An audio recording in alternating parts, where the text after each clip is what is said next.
welcome to this lecture. Today we are going to cover chapter 11, which is related to two-sample test of hypothesis. So guys, this is like the continuation from where we stopped in chapter 10, where we talked about one-sample test of hypothesis, and we have discussed different scenarios that can be tested when we have to verify whether two sample means are equal. So, and we said that we can use a one-tailed test, a two-tailed test, or we can also apply a two-tailed test. And we have shown in which case we can use the Z distribution and the T distribution in order to compute statistics that will allow us to reject or to not reject the null hypothesis. So that is what we have covered so far. So now in this chapter, guys, we are going to have four key objectives. And the first objectives that we will focus on in this chapter will be typically related to a case where we can test a hypothesis that two independent population mean are equal. Okay, so by assuming that the population standard deviation are known and equal. So that will be the first objectives, and I will come back to this case. And the second one, we will see in how we can test a hypothesis that two independent population mean are equal with a known population standard deviation. So how can we test a hypothesis that two independent population mean are equal in the specific case where we don't know the population standard deviation? How do we do it? And the third objective will be how we can test a hypothesis about the mean of the population difference between paired and dependent observation. Okay, paired or dependent. So a paired observation or a paired distribution or paired distributions are distributions that are dependent. So take note of this word. So we'll be using it in the slide that will follow. So we'll also see how we can understand the differences or the difference between dependent and independent sample. So that's what we will be covering. So now, guys, in chapter 10, we have learned so far on how we can test a hypothesis by comparing result of a single statistics to a population parameter. Remember, we have said that you can depart from a population, you draw your sample, and you try now to compare a statistic, okay? A statistic drawn or calculated from that sample to a population parameter, to a hypothesized population parameter. That is what we have been doing since we have started. So you depart from a population, you draw a sample, and you calculate a statistic from that sample, and you try to see whether that statistic from that sample is closer or not to a population parameter, to a hypothesized population parameter. That is what we have been doing so far. But in this chapter, we expand the idea of hypothesis testing to two populations. Okay, so that is, we select a random sample from two different populations to determine whether the population mean are equal. So that is what we will be doing in this chapter. So here we will have two samples to two populations. Okay, and we will assume, in the first case, we will assume that those two populations, they are independent, so they don't depend to each other. And then we draw different samples. So one sample will be drawn from one population, and another sample will be drawn to the second population. So that's what I was saying. So actually here you have one population and the second population. And we assume that this population, they are independent. They don't depend to one another. And then we will draw a sample one. This is sample 1 from this population. And here again we draw another sample, sample 2, which is from this population 2. So remember, these two populations are independent, which will also mean that these two samples are independent. And what now we'll be doing in this chapter, from this sample 1, we calculate the mean. Okay, we calculate the mean, x bar 1. And here also we calculate the mean, x2 bar. Okay, these are the sample means. And now we will try to test a hypothesis whether these two means they are equal. So your H0 in this case, you will try to test whether this mean in the sample 1 is equal to the mean in the sample 2. So this is what we will be doing. And your alternative hypothesis in this case, you will say no, these two samples mean they are not equal, they are different. Okay, they are different. So that is what we will be doing. So in order to reject the null and the alternative hypothesis, we need to calculate a statistic. And that statistic can be obtained either by Z distribution or by T distribution. So and that statistic calculated from Z distribution has some prerequisites. And remember, the one is your sample size. Here, your sample size, your N1 must be more than 30. Okay, and your N2 must be more than 30, the same. And the population standard deviation should be known. In that case, we will use Z statistics in order to get the statistic, which will be compared to the critical value, which we will then use in order to assess these two hypotheses. And we can also use T in case where the sample size are less than 30, so we have small samples, and the population standard deviation are unknown. So we can use T to get the test statistic, and we will compare that test statistics with the critical values that we can find in the table of the T distribution, the student distribution, and we can now assess these two hypotheses. So in short, that is what we will be doing in this chapter. Okay, and here we are just giving some example that you can read, but the summary I have given here is what we are interested in this chapter. How can we test population means from two independent, in the first case we are talking about independent, okay, samples, because these two samples they are drawn from two independent population. So how can we test hypothesis that the statistics that are drawn from these two independent samples they are equal or not? So that is the summary of this chapter, guys. Thank you. Let us now see the first case where we can try to compare or to test two population mean. Okay, so we are trying to test two population mean, and we remember that we said that those two populations they are independent. Okay, population 1 is independent to population 2. Okay, and remember, because we don't know the population mean, so we will be always using the sample means, like I've explained it here. Okay, we will always draw the sample mean. Okay, so we draw a sample from this population, we draw another sample from this population, and we calculate the samples mean. That can be used. But it can also happen that we have information on the population mean, so we can hypothesize them to say that, okay, the mean, okay, to say that the mean of the first population is equal to the mean of the second population, and then we can assess them.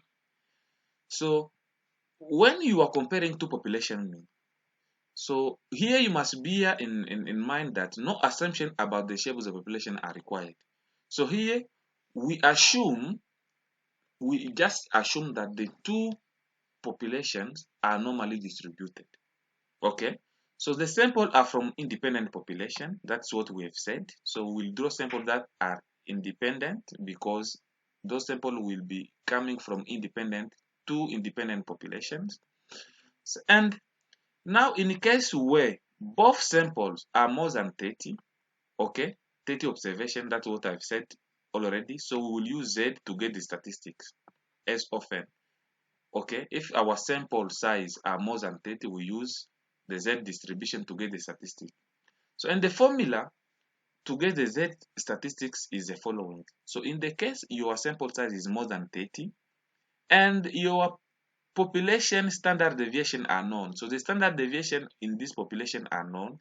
So here the formula. Z will be obtained by taking the sample mean, okay, the sample mean from the samples, okay, obtained from the population 1, okay, minus the sample mean 2 divided by square root of the standard the variance, okay, of uh, population 1 divided by sample size 1, variance for population 2 divided by sample size 2, and then you will get this statistic, and that statistic will be now compared to a critical value obtained in the table of Z distribution in order to reject the null hypothesis or not. And remember, the null hypothesis can be that the population mean in the first population, okay, or the mean of the population 1 and is equal to the mean of the population 2. So in the case where the sample size is more than 30 and the population standard deviation are unknown, we don't know the population standard deviation, we can still use Z, but instead of using the variances, okay, the variances, or let me say the standard deviation, because when you divide this, it becomes the standard deviation because it's a square root, okay? Instead of using the standard deviations of the population, we will use the standard deviation of the sample, as we always do. In the case where we don't know the population standard deviation, we use a sample standard deviation. So that is how you do, guys, and you can now follow the steps. So what are the steps? As we have explained in chapter 10, when you want to test for hypothesis, the first thing is that you must first state your null and your alternative hypothesis. Your null and your alternative hypothesis. You define them. And here, the null hypothesis. The null hypothesis, okay, can be, let's say, the population mean, okay, S is less or equal to the population mean U, okay, and the alternative hypothesis can be the population mean S is more than population mean U. So, and then the second step will be that you can state your level of significance as before. We have done it before. You find the appropriate statistic, okay, and then this appropriate statistic can be found either we are using a Z distribution or a T distribution. But let us take an example, and so we will come to this case, how this hypothesis were tested like this, okay, were stated like this, so that we can understand. Let us quickly take an example. Now, the example we are taking here is saying this: the UScan facility, okay, sorry, give me a few seconds, okay. So the UScan facility was recently installed at Bain Road Food Town location. The store manager would like to know if the mean checkout time using the standard checkout method is longer than using the UScan method. She gathered the following sample information. The time is measured from when the customer enters the line until their bags are in the cart. Hence, the time includes both waiting in the line and checking out. In testing the hypothesis, the manager uses a level of significance of 0.01. which actually of 1%. So, and here they present you the data from these two different methods, the standard method and the U-scan. Okay, and here's a sample mean. So the sample mean in the first method is 5.50 unit, and in the second method the sample mean is 5.30 unit. So, and here now we will be trying to find whether these two sample mean they are equal. If there is no differences in these two methods, either the manager is using the standard, okay, checkout method or the U-scan method. So we'll try to see if there is no differences in these two sample mean.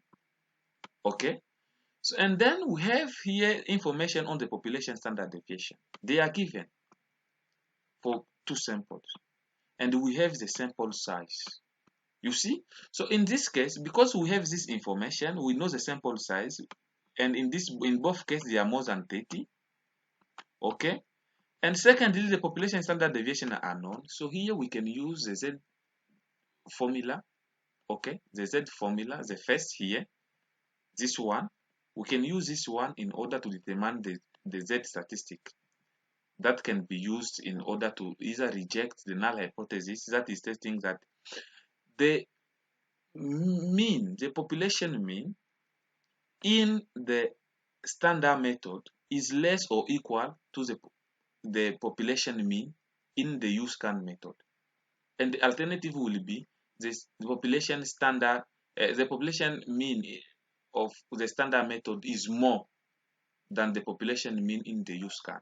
So that is what we have here, that this null hypothesis were stated to show that the population mean in the standard method is less or equal to the population mean in the U-scan. And remember, we stated this null hypothesis based on the keyword we found, okay, which is saying that the store manager would like to know if the mean checkout time using the standard checkout method is longer than using, you see, the U-scan. And if you go in chapter 1, you take this longer than, you will find the inequality sign. So that is how we have stated that null hypothesis. So, and the alternative now will be that the mean in the standard method is more than the mean in the U-scan method. So the level of significance can be stated here, which is 0.01.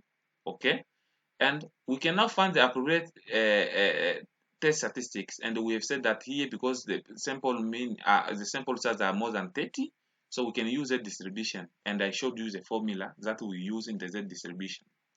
So now we can now calculate the statistic. So here I just repeated the same table of information we have, and this is the formula of Z we are using. So here we replace the sample mean that we are given, standard minus U-scan mean, we divided by the standard deviations. Okay, so here we have the variance. Remember, in that formula we have the variance divided by n, and if you take square root, it will give you the standard deviation.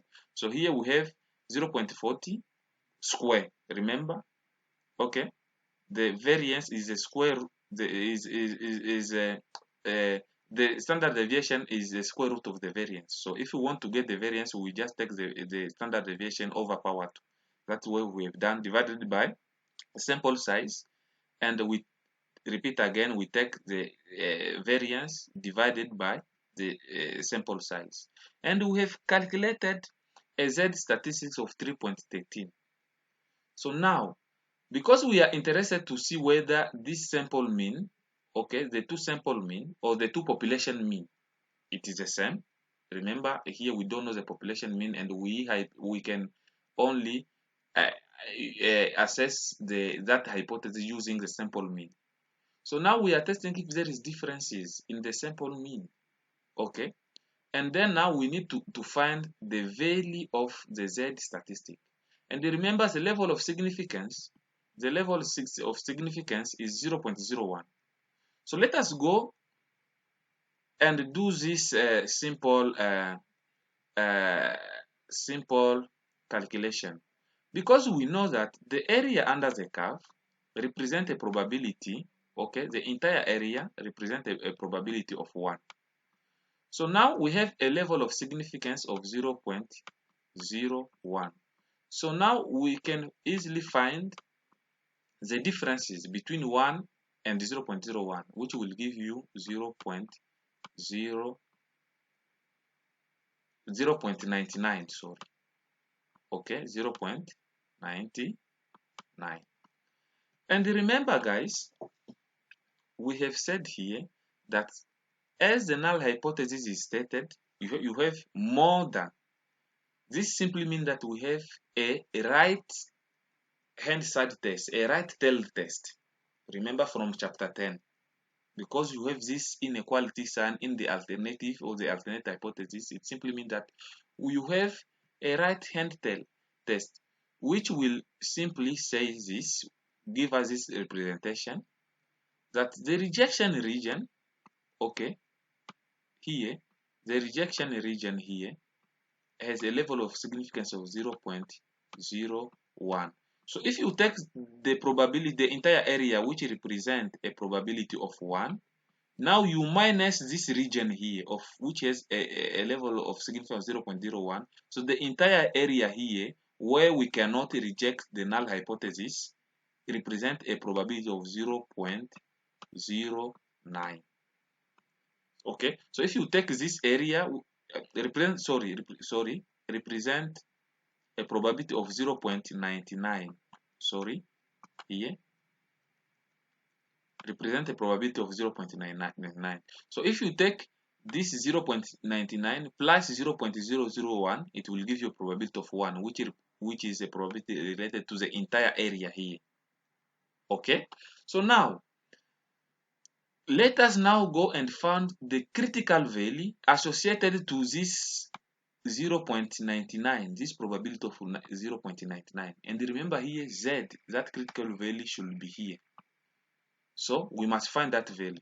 So now I take the table of positive and negative value. Okay, positive and negative value. So and then I have 0.99.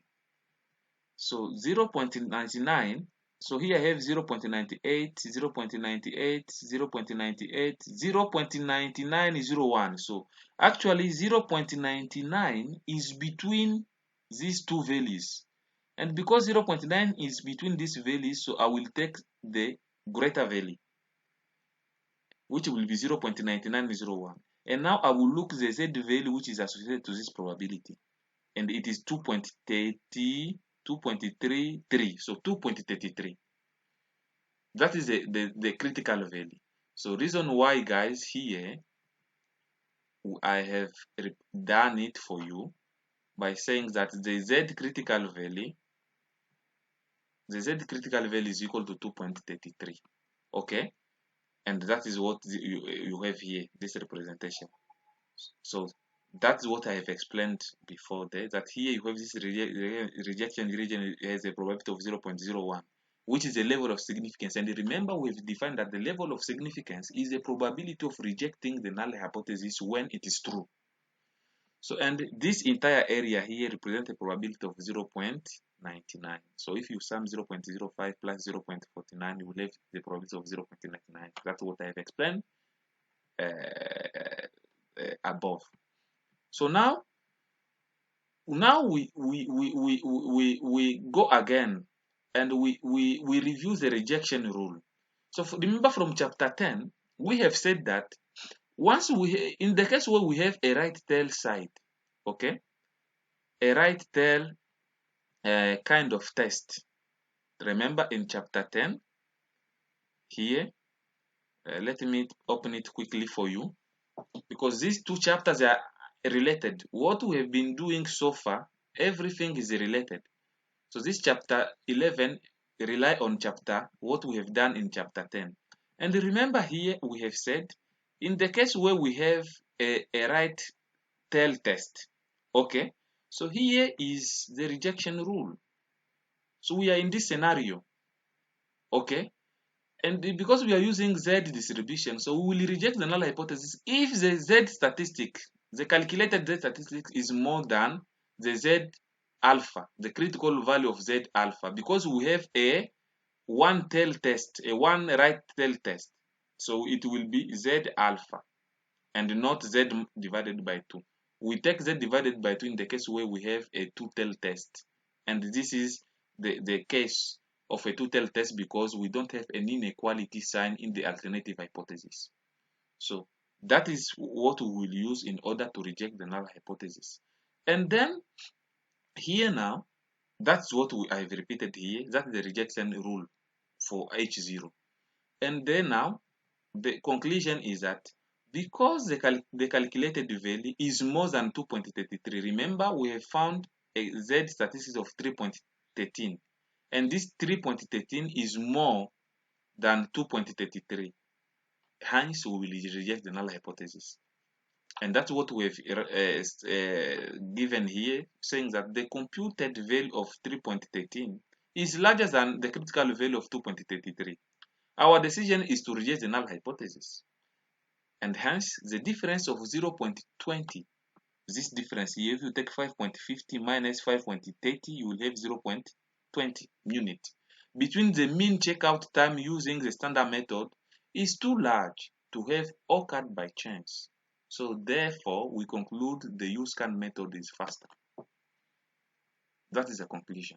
And the manager now can implement the USCAN method than using the standard checkout method. So that is, guys, how you can test whether two sample mean they are equal, okay, or two population mean they are equal. It's the same. That is how you do. If the standard deviation is known and the population, the sample size is more than 30, so you use this formula. If the population standard deviation are not known, okay, but the sample size is more than 30, so you replace the population variance, okay, by the sample variance, and you do the same things, and you apply the case. Either you have a two-tail test or a right hand side test or a left hand side test in order to know how will you reject the null hypothesis. So you apply actually these rules here. Okay, that we have explored in chapter 10 on how you reject the null hypothesis. So let us move quickly forward, guys. Now, how about the proportion? So here we have spoken about the sample mean. How about the proportion? So here are some examples. So one can be interested to see whether the vice president of human resources wishes to know whether there is a difference in the proportion of hourly employee who miss more than 5 days of work per year at the Atlanta and the Houston plant. So, and you have this as an example, you can just read them. So for the interest of time, I'm just skipping this example. But in case where you want to test for hypothesis, okay, for two proportions that are drawn from two independent populations, okay, so in this case, we use what we call a pooled proportion test. So here we are saying we investigate whether two samples come from population with equal proportion of success. The two samples are pooled using the following formula. So actually, if you are testing whether two proportions that comes from two populations are equal or not, so we use what we called a pooled test. And that pool test is given by what we call the pool proportion. First of all, the pool proportion will be, you will take the number of possessing the trial in the first sample plus the number of possessing the trial in the second sample, you divide it by the summation of the two sample size. Okay, so N1 is the number of observations in the first sample, and N2 is the number of observation in the second sample.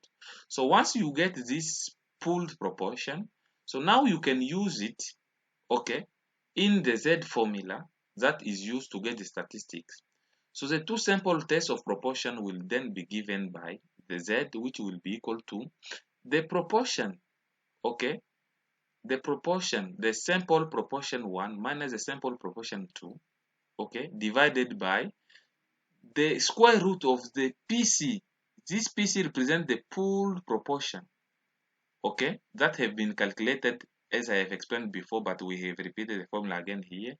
And you will have minus 1 minus, okay, the PC, okay, the pool proportion divided by N1 plus PC, which is this one, the pool proportion, 1 minus PC divided by N2. That's how you will get the statistic that will be compared to a Z critical value using the same process we've been explaining before. Now, let us take an example so that you can understand this second case. So, the Manelli Perfume Company recently developed a new fragrance that it plans to market under the name Heavenly. A number of market studies indicate that Heavenly has very good market potential. The sales department at Manelli is particularly interested in whether there is a difference in the proportion of younger and older women, okay, who will purchase Heavenly if it were marketed. So you see here, you have two kind of population, the population of younger and older women. So there are two independent populations. That's what I was saying. A population consisting of younger women and a population consisting of older women. Each sampled woman will be asked to smell Heavenly and indicate whether she likes the French well enough to purchase a bottle. So it means that we will sample for the first time from a population of younger women, and we get sample 1. And we sample also from the population of older women, we get the sample 2. And we make them smell and find whether they will be able to purchase a bottle of Heavenly perfume. So that is what the problem is setting here. Now, quickly, a random sample of 100 younger women revealed 19, okay, revealed that 19 younger women are likely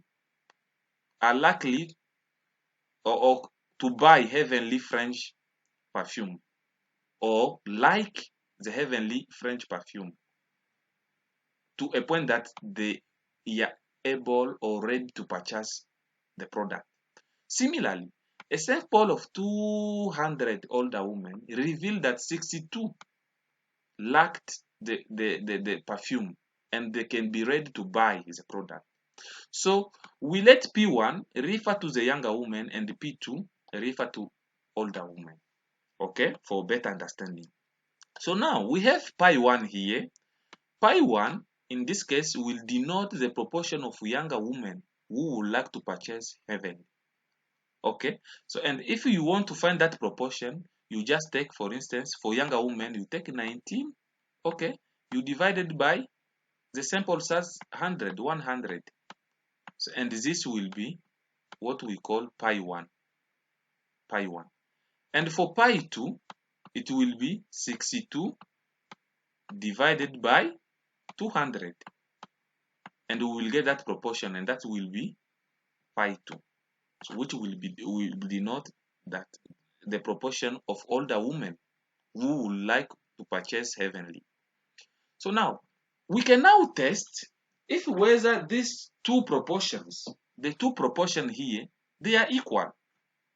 Okay? If the proportion of younger women who are willing to buy the perfume Heavenly is equal to the proportion of older women. And then we can now state the null hypothesis. And remember here, the question was, the sales department at Manelli is particularly interested in whether there is a difference, keyword. Remember again, in chapter 10, we're talking about keyword. How do you specify your null hypothesis? It is based on your keyword. So the department would like to know whether there is a difference. So this one is mean that I have the difference sign in the alternative hypothesis. And remember, the keyword is always related to the alternative hypothesis, which simply means that the null hypothesis will be the two proportion of younger and older women, the two proportion of women, their proportion will be equal. So that is how we have arrived to state this null hypothesis based on the precision that we have in the problem. And then here, here, as you can see, the H0 will be proportion of younger women 1, okay, of women, the younger one who are willing to buy the perfume, is equal to the proportion of older women. And the alternative is that the two proportions, they are different. So the second step will set the significance level, and the significance level here is at 0.05. So it's not given the problem, and always bear in mind that if the level of significance is not given, we always use the default of 0.05, okay, as the level of significance. And remember, what is the level of significance? Is the probability of rejecting the null hypothesis while it is true, okay. Now we can find the appropriate test statistic, and here you can see the two samples, they are more than 30, okay, two statistics are more than 30. So we use Z distribution, but remember here the standard deviation are unknown, okay, the standard deviation are unknown,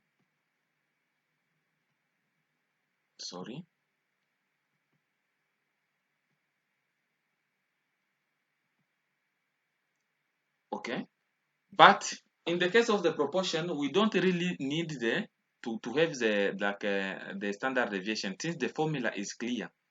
So the first step, guys, when you are using Z distribution, you remember in the formula of the Z distribution, you have what we call the pooled, okay, proportion, the pooled proportion, PC. So in order to apply this formula, we need first to calculate the PC. And to get the PC formula is x1 divided by 1, okay, which is a proportion. This is a proportion, okay, of younger women willing to buy the perfume, okay. So you take x1 plus x2 divided by n1 plus n2, but we get first p1.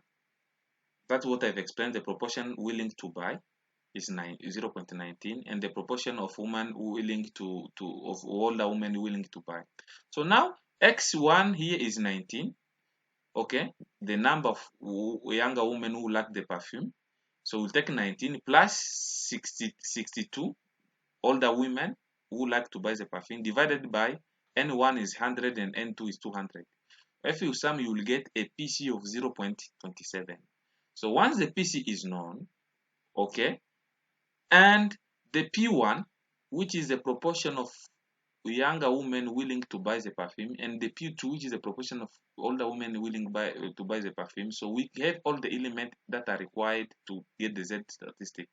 And once we replace everything here, we will have a statistics of minus 2.21. Okay. So now, look here, guys. Here, the alternative hypothesis, we don't have any inequality sign. Because we don't have any inequality sign in the alternative hypothesis, what is the decision rule? We go to the table in chapter 10. So we are in this scenario. So it simply means that we have a two-tailed test. And for a two-tailed test, this is the rejection rule because we are using Z. So we'll reject the H0, the null hypothesis, if the calculated Z statistics is more than Z alpha divided by 2. Okay, that is how we will get to the level of rejecting or not the null hypothesis. So just it was a reminder. So that is what I've repeated for you here in this summary.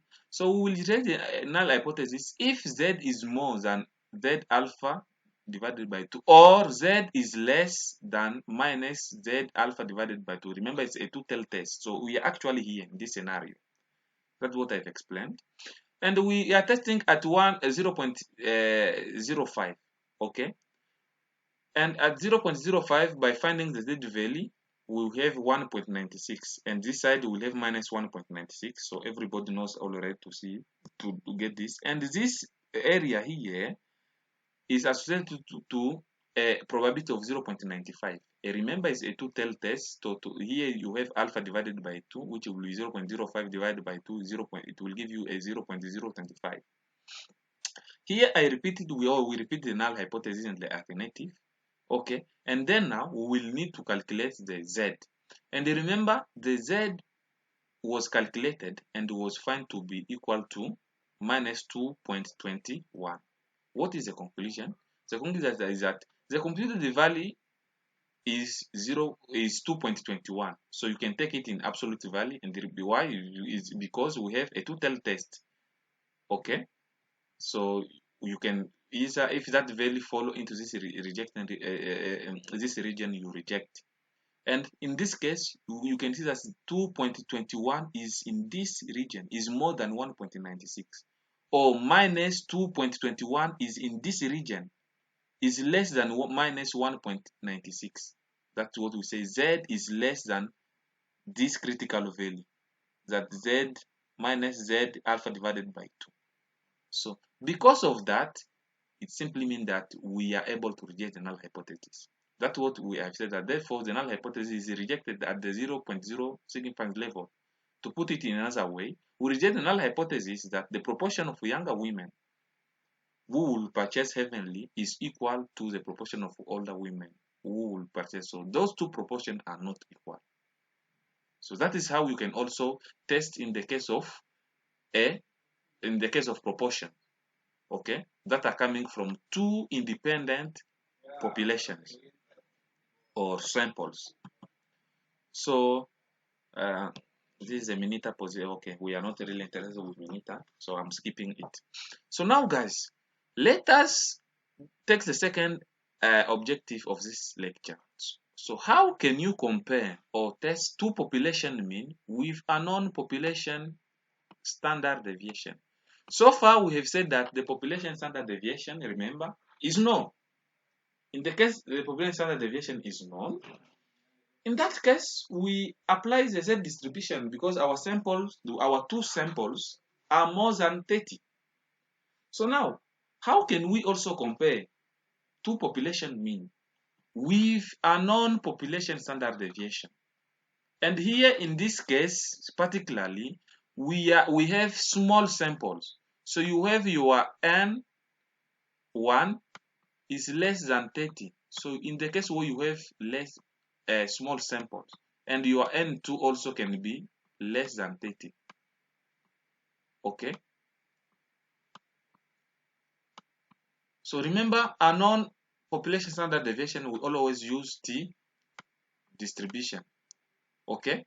And if it is coupled with this wonderful precision that we have small samples. So that's what we are saying, that the T distribution is used as the test statistics if one or more of the samples has less than 30 observations. So these are the required assumption. So both populations must follow the normal distribution. We assume that both populations follow the Gaussian distribution, and the population must have equal but unknown standard deviation. So here we are assuming that those unknown standard deviation are equal. Very important at this point, guys. Open your eyes. I can tell you 2 or 3 questions will come from this part here, either for your semester test or your exam paper. So here I'm repeating again. This is a wonderful assumption. So we have small samples, one or more than 2 samples, they are less than 30. They have less than 30 observation. And the first assumption is that we will assume that these two samples, they follow a Gaussian distribution, a standard normal distribution.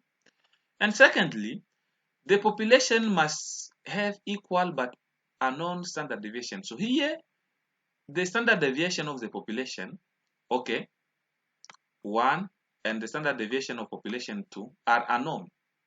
But we assume, in this case, we assume that these standard deviation are equal, or we can put it this variance, because we can also have variance. The variance are equal.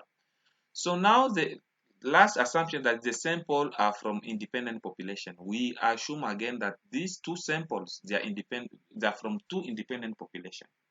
Up to this point, we are not talking about dependent population or dependent samples. We are talking about independent samples. So now, in this case, finding the value of the t-statistics, require two steps. The first step will be to find the pooled estimate of the population variance. Very important. So in the first step, we will find what we call the pooled estimate of the population variance. Open your eyes, guys, for those who want to listen. The first step, you find the pooled estimate of the population variance. And now in the second step, we will use that estimate of the pooled estimate, okay, to find the t statistic. So let me repeat it here. To find the t statistic, that is how you find the t statistic. In case where you don't know the population standard deviation and you have small sample, we use a t statistic, and that is how we find the t statistic. The t statistic is found by taking the sample mean 1 minus the sample mean 2 divided by square root of SP square 1 divided by sample size 1 plus 1 divided by sample size 2. What is this SP? This SP is what I am calling here the pooled estimate of the population variance. Okay, and that pooled estimate of the population variance is that SP square is obtained using this formula. So you will take the sample size 1 minus 1, which will multiply by this variance of the first sample, or you can take the sample standard deviation over power 2, which is the variance of the first sample, and you take the sample size 2 minus 1, you take the variance of the sample 2, or the standard deviation of the second sample over power 2, you divided by n1 plus n2 minus 2. That's how you will get SP square, and now you will take that value and you will replace to this formula of the t, and that is what will be your t statistic. And then now you will take that t statistic and you will compare with the t critical value that you will find in the t distribution. And remember, if it is a two-tail test, okay, remember again this table from chapter 10. So if it's a two-tail test, that is how you reject the null hypothesis. You reject if t is more than t alpha divided by 2 n minus 1 degree of freedom. If it is a right tail test, that is how you reject the null hypothesis. And if it is a left tail test, that is how you reject the null hypothesis. And if it is a right tail test, that is how you reject the null hypothesis. Simple. So now let us go quickly and take an example, and we will stop the first part of this lecture here, and I will come again with a small video to finish this chapter. Wonderful example. So here you have Onslow K Inc. manufacturer and assemble lawn mowers that are shipped to dealers throughout the United States and Canada. Two different procedures have been proposed for mounting the engine on the frame of the lawn mower. The question is there a difference in the mean time to mount the engine on the frames of the lawn mowers? The first procedure was developed by longtime Owens employee Herb Wells, okay, designated as procedure 1. And the other procedure was developed by ON's Vice President of Engineering, William Atkins, designated as Procedure 2. To evaluate the two methods, it was decided to conduct a time and motion study. A sample of 5 employees was timed using the Wells method and 6 using the Atkins method. That is a sample of employees. And this is a sample of employee. So you have in the Wells method, you have 5, okay, 5 timed or time in the procedure 1. And in the sample of Atkins method, you have 6.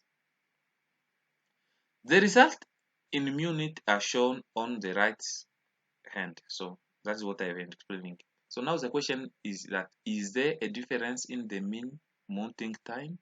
Use a 0.10 significance level. So guys, remember here we have 2 samples, okay, and we are assuming that these 2 samples are independent because they are using 2 different methods, okay, first element. Secondly, in these 2 samples we don't know, okay, the population standard deviation, we don't know. Second element, remember those assumptions I have explained to you here, those assumptions here, these assumptions, that's what I'm trying to find in the problem. And the last one is, so I've said that these 2 samples are independent. Secondly, we don't know the population standard deviation. And thirdly, the sample size, which is N1 here, is less than 30. Here also you have N2 is less than 30. So both sample size are less than 30 observation. So in this case, we will use what we call the pooled t-test. Okay, the pooled t-test. This formula, this is the formula of the pooled t-test. And to use this formula, we will need first to calculate the pooled estimate of the population variances. So now, using the information given in the problem, so now we will set the null hypothesis. And remember, the null hypothesis is always stated according to the keyword in the problem. The keyword here is that, is there a difference in the mean mounting time? Is there a difference? And remember, the keyword is always associated with the alternate or the alternative hypothesis.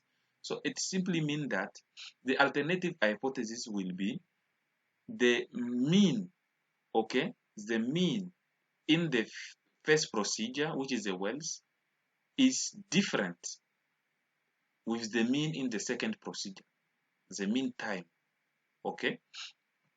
So, and now that's what we will have in the alternative hypothesis, which will make the null hypothesis to say that the 2 mean time in the 2 procedure, in the 2 samples are equal.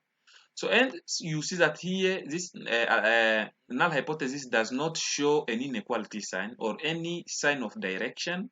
We don't have either less or more. It simply means that we will have a two-tail test. In the case of a two-tail test, what did we say? We say if we are dealing with a two-tail test, so that is how we reject the null hypothesis. We will reject the null hypothesis by taking the t statistics. In that case will be the pooled t statistics, and compare it with the critical value of alpha divided by 2 n minus 1 degree of freedom. Okay, that is how we will decide on how we reject the null hypothesis, because we have a two-tail test. And quickly, so remember here our level of significance is 0.10. okay, and we have a two-tail test. So I have explained already that we are using a pooled t-test. So here we are. So now we have repeated. So how do you find, in this case, how do you find the variance? So remember, in order to apply the pool t-test, you need first to calculate the pool sample standard deviation or the pool sample variances. So the first thing is to use this formula, and you see that in this formula you have n minus 1, n1 minus 1, and you have the variance of the first sample. But how do you calculate this variance? It's simple. We apply the same formula we know. Remember, to get the variance, okay, we need first to know the mean of each sample.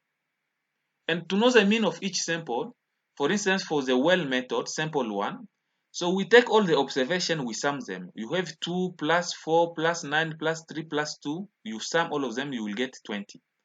And to get the mean in this first sample, you will take this 20 divided by the number of observation. And remember, we have 5 observation, 1, 2, 3, 4, 5. That's what we've done here. By calculating the mean, and we'll get the mean in the sample 1 is 4, and the mean in the sample 2 is 5. Once we know the mean, okay, now we can now do the second operation. The second operation will be to take each observation in sample 1. We are in sample 1. You take each observation, okay, minus the mean, and you take the square. So here we'll take 2 minus 4, okay, that's what I've done here, 2 minus 4, the mean, over power 2, and I will have 4. Here we'll have 4 minus 4 over power 2 is 0. So I will do the same operation, and now I will sum all the calculation I've obtained, okay? And I will have 4 plus 0 plus 25 plus 1 plus 4. It will give me 34, okay? So now to get the variance, the standard deviation, sorry, to get the standard deviation S1 in the first sample, I will just apply the formula of the standard deviation, which is the square root of the variance. Okay, so now the variance is simple. The variance, we know the formula of the variance is that to get the variance for this first sample, we will take summation of x1 minus x1 bar, which is the mean, over power 2 divided by n minus 1. So this is the formula of the variance. Okay, or we have calculated already this first part here, the x1 minus x1 or x1 bar, which is the mean, over power 2, this one, and we have the summation is 34. You have summation, this is the summation of everything, you have 34. Okay, and we divided by n minus 1. N is 5, the number of observation is 5 minus 1, so that's what we say, 5 minus 1. And if you take the square root of this formula, you get the variance. Okay, that's what we say, square root of everything, and we have calculated the variance 1 is 2.9155. You will repeat the same procedure for sample 2, and you will get the variance 2, which is 2.0976. After we have calculated the variance, the standard deviation, sorry, for the two samples, now we can replace it in the formula of the pooled sample standard deviation. So now we'll have n minus 1, which is 5, n1 minus 1, 5 minus 1, times S1 square, or we have found that S1 already is 2.9155, and you have square. That's what we say, 2.9155 square, plus 6 minus 1, 2.0977 square, divided by n1 plus n2 minus 2, 5 plus 6 minus 2, and you will have a pooled sample standard deviation of 6.2222. Now we'll use this information here in the pooled t-test formula. That's what I've displayed here. So now the pooled t-test will be determined by taking the sample of the sample mean of in the first method minus the sample mean in the second method, and we know the sample mean, we have calculated them here. We have 4 and 5, so we'll take 4 minus 5 divided by the pooled, okay, the pooled sample standard deviation is this one here, 6.22. We'll replace it here, the pooled sample standard deviation, and we take 1 divided by n1. N1 we know is 5, plus 1 divided by n2 is 6, and we take the square root of everything. So once you do the calculation, you will get a total of minus 0.662. Okay, this is the t statistic, and now we will try to see if this statistic, okay, follow into the rejection region. Remember, the null hypothesis as it is stated is a two-tailed test. So that is the null hypothesis repeated here and the alternative repeated here. So we have the representation of a two-tailed test, and we know that at 10%, okay, at 10%, what is the critical value? At 10% is 1.833. So you can check it in the table, in the both table, the Z positive, negative, or the standard normal curve table. You can check it. You will find that at 10%, this is a critical value. And look now, minus 0.662 follow somewhere here. Okay, somewhere here. So this value does not follow in the rejection region. Even if you take the positive value, it will be somewhere here. It's not in this region. Because of that, the value follow in the region where we cannot reject the null hypothesis. That's what we have said here now in conclusion. The decision is not to reject the null hypothesis because minus 0.662 falls in the region between minus, you see, in between this region, this point here, minus 8.83 and 1.33, in the region where we cannot reject H0. So, and then we conclude that there is no difference in the mean time to amount in Jan on the frame using the two method. Quickly, I want also to show you how you can gather this data in Excel file. If you were to use Excel, how can you get the pooled t-test? You have this data in Excel, and how can you get the pooled t-test? Okay, remember here we assume at this level we assume that these two samples they are independent, and this sample, okay, this sample uh, they have unknown standard deviation. Okay, they have a known standard deviation, but those standard deviation are equal, have equal but unknown standard deviation, which means that we can say that these two sample, these two population, or two sample, two population, two samples, they have a known variance but equal variance. We assume that. This is an assumption. So now, here's the Excel file. Quickly, I'm showing you how you can do it in Excel quickly. So here's the data, the well method, here's the observation, and the Atkinson method, here's the observation. Now, to get this in Excel, how do? You go to data, you click on data, and you'll go just at the end, at your right hand side, you have data analysis. You click there, data analysis, and here you are. So guys, we are testing whether these two samples have equal mean. Okay, so now we remember, consider that here in this case we are using t-test. So now I have three different t-tests. The first one t-test is the paired two sample for mean. This paired means, remember in the introduction I said the word paired means dependent. So here we are not in the case of dependent samples. Remember, we are saying that we at this level we are assuming that our sample are independent. So we are not using this first t-test. The second test here is the t-test of two samples assuming equal variances. Remember that assumption. We have said at this level that we are assuming that the two population have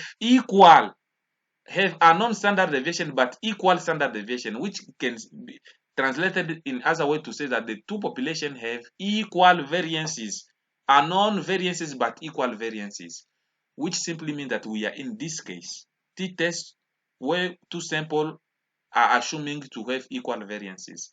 And the last one here, we have two t-tests of two samples assuming unequal variances. No. We are not in this case either, or in the true cases we have the case where we are assuming that the two samples have equal variances. So now we'll click on that one and say okay. So let me remove this, guys. Let me remove this. Okay, so that is, so once you are doing it for the first time, that is how it will be. So everything will be empty. So, and now you will come here where we have variable in range. Okay, you just put your cursor there and you go, you select everything.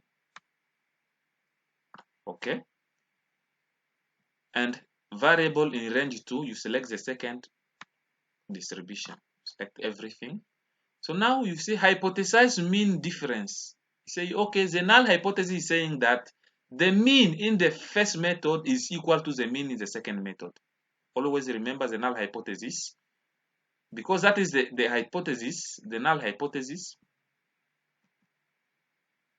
of the problem. You see here. So now the hypothesis mean will be that it is 0. The mean in the first method and the mean in the second method is equal to 0. So there is no difference.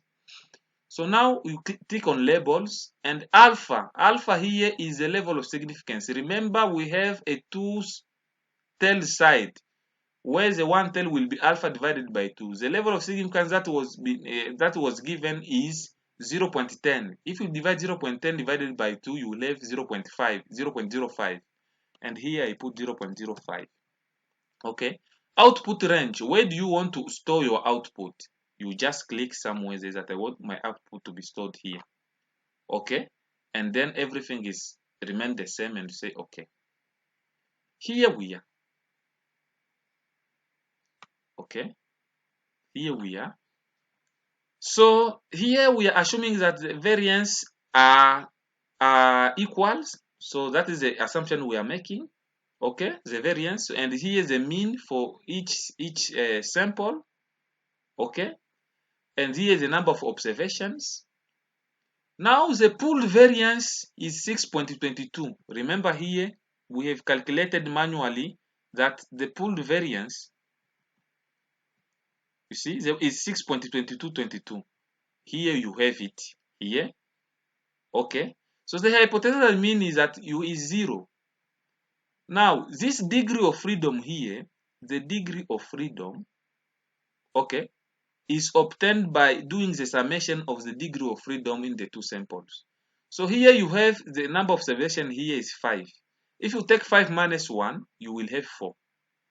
And here you have 6. 6 minus 1, you will have 5. If you take now 4 plus 5, you will have 9 in degree of freedom. So it's a summation of the degree of freedom in the two samples. Here the t-statistics is minus 0.662205. Remember, we have found that the t-statistic here, the t-statistics was equal to minus 0.662. Okay, so manually that's what we found, and using Excel that is what you found. Now here's the critical value is 1.88. So Excel also will calculate the critical value for you. Okay, so now because this value here, okay, this value here is less than the critical value if you are taking in the positive. Okay, so we cannot reject the null hypothesis that the mean difference is equal to 0. So we fail to reject the null hypothesis. And also you can see the p-value of the two-tailed test. The p-value is 0.52. is more than 0.05, is more than the significance level of 0.05. So because we have a two-tailed test, we always multiply this p-value by 2. And if you multiply it by 2, it will still be more than 0.010, but by more than 0.10, because we have a two-tailed test, and therefore we cannot reject the null hypothesis. Guys, that is also how you can use Excel in order to get the pooled t-test and compare it with the critical value, the one-tailed critical value, and you decide whether you will reject or not the null hypothesis. Thank you very much for watching this first part of the video. So I'm coming back to finish the second part of the lecture.